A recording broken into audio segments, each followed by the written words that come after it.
Hello guys, let's continue the presentation of the RadCORE project. Well, so far we've seen a lot of features of RadCORE and the facilities it brings to the development of our applications. So, we've focused so far on usability, understanding the use of responsive block components, generating components that are useful for creating forms, so we've focused specifically on those details, which is the most important feature of RadCORE is having that mastery.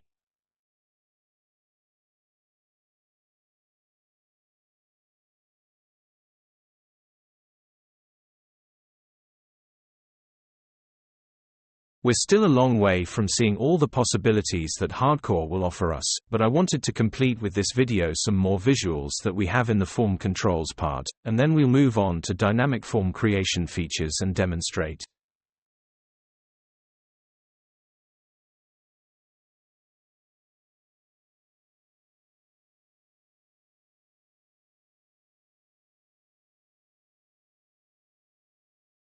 Plus these facilities that RadCORE offers us. Okay, so I've put our mega demo to run here, okay, and I'm going to open up our menu here and we're going to go here in various examples, like good, so let's go there normally. In the creation of forms, we're going to use, in addition to our edit commands, those collapse controls.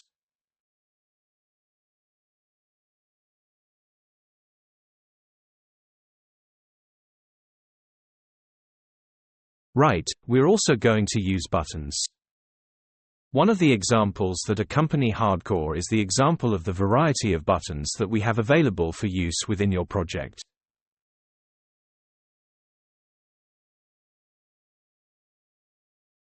So here we have several models of buttons, as you can see, buttons that have a hollow buttons and only with the border with the title of its color.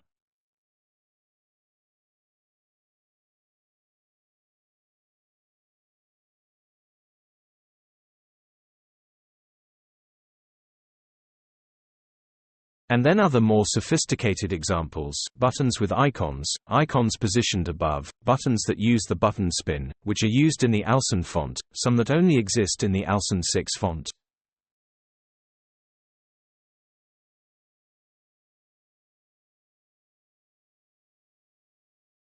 Here are examples of the 6 Pro version, as I don't have it loaded. The duotone, the thin and the light are not displayed. For those who have the Source Audition Pro will see in these options here also being used, and here are 2 examples of button grouping buttons that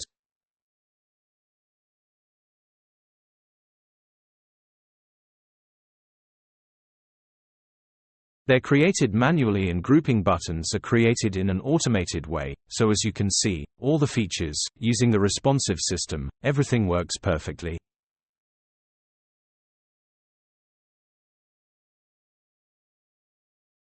Let's see what we have within these possibilities of use, how RadCORE is going to do these renders.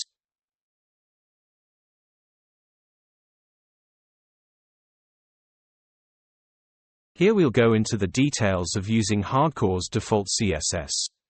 Okay, so you're going to see here, let's open up here, our project, so and so, let me pull it over here to the screen and let's open up our demo button, so as you can see, they're all the components, right, default of UNIGUI, so I've got here the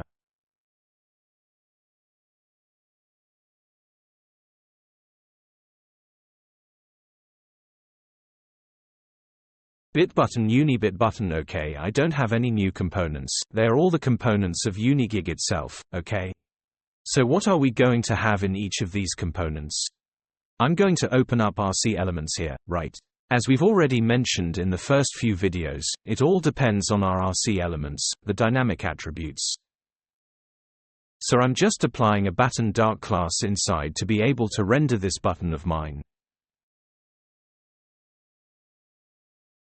So, in the same way, I'm going to follow the others here, and I'm going to have my red lipstick here, so and so. So these resources here people are a resource that you can create quietly, as we have already mentioned, within a standard UNIGUI project. Okay, I'll just come back, right, to emphasize that. In this way, we have more ease of use because we concentrate everything we need within a single corner. Everything I will need to improve my layout here, I execute within a single corner. I don't need to walk around in several properties.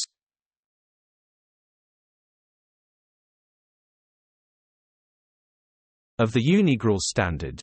So RadCORE synthesizes, simplifies the part where we're going to make use of what we want. Well, I'm going to draw attention to the button group. This here we've already seen that it's a pretty simple thing, just apply our CSS class, but we're going to look here now at the button group. So what do I have here in my button group? I have two examples, as I explained, a manual and a dynamic one. So this manual I have a responsive block, a container panel, and inside this block of mine I have 3 buttons, okay? These buttons, they're going to have their CSS class right to be able to render the kind of button that I want. This one is going to be a button that it's not going to have this right edge, so that's why I have here the button on the right border here along with it, okay? And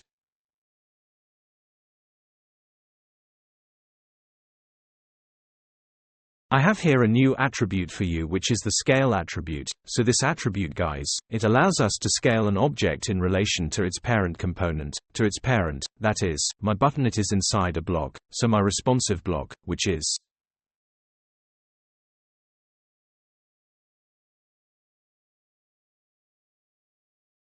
this container panel. It's going to be scaled at 33.33% its width, that is, its width, okay? So this feature here, oh, I'm applying it to all the other buttons, okay? I'm putting it here, oh, in all the other buttons. This one I put the difference 33.4 that.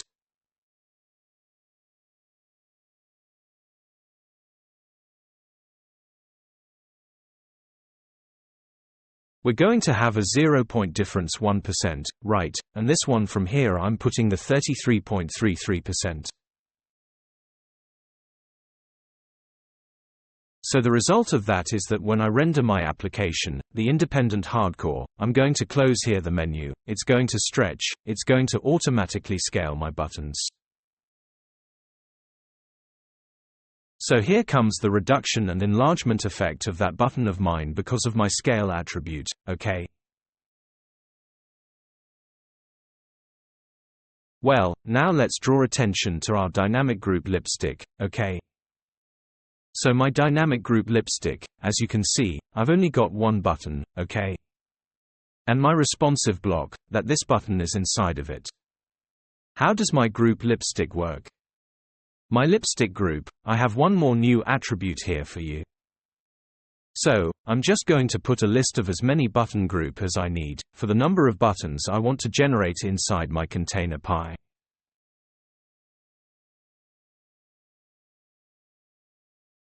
This makes it hugely easier to create grouped buttons.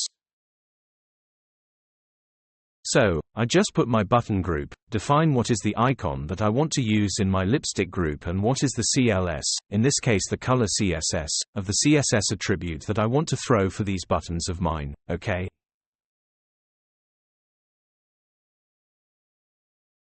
So once that's done, the render is automatically going to create 3 buttons for me, okay? So I don't need to apply a different CSS class to each one, because the lipstick group will already know that the first one is rounded, here it's not, the last one is rounded, here it's not, the middle one right or the ones in the middle won't have any kind of border. Okay, and what's more interesting, I have only one button and that button I have an event inside it, such and such an event is testing me here, what is the button that I click to be able to perform a certain routine, certain function.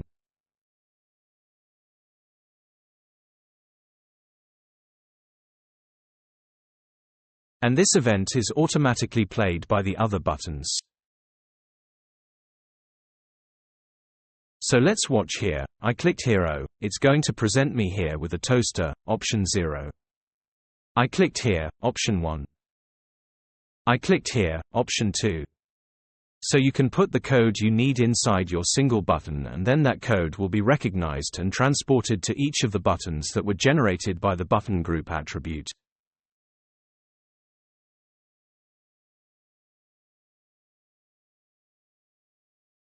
Okay, guys, so one more detail that we are bringing about layout within RadCORE, and we see more details in the next video.